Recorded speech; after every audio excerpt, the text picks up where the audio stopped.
Aloha everybody, what is going on my dudes? Welcome to another RuneScape news coverage video. For today's video, we'll be talking about activity pets, a series of pets that Jagex plans on coming out with in the future. So without any further ado, let's jump right into the video. Let's go! Cats is the illest. What you talking about, Willis?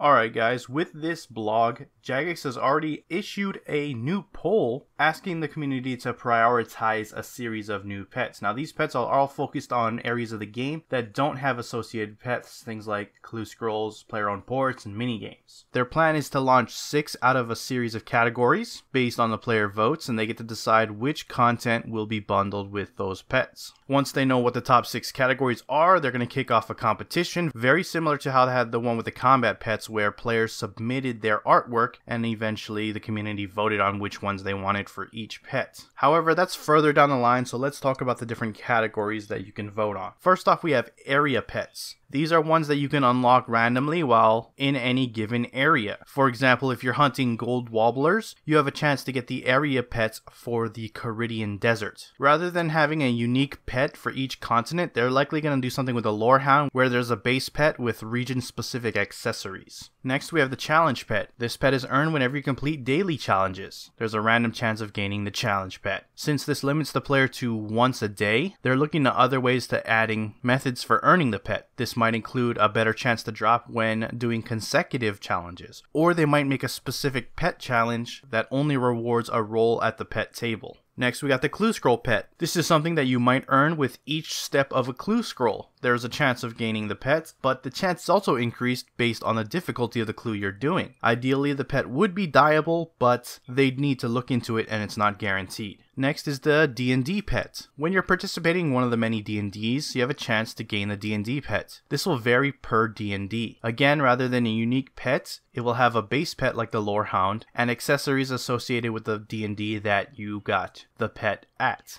Next is the events and weekends pet. Whenever you participate in a temporary piece of content, you have a chance of unlocking this pet. This includes double XP weekends, time limited events, seasonal events, winter weekends, the beach, mental health awareness week, and more. And the pet will not be available outside of these events. Next is the money making pet. Whenever you gain gold from an in-game combat or skilling activity, you have a chance of unlocking this pet. This does not include player trades, alching, or selling on the GE. They're playing around with the idea that this pet might change or grow based on the amount of GP in your cash stack, and this change would happen on summoning the pet.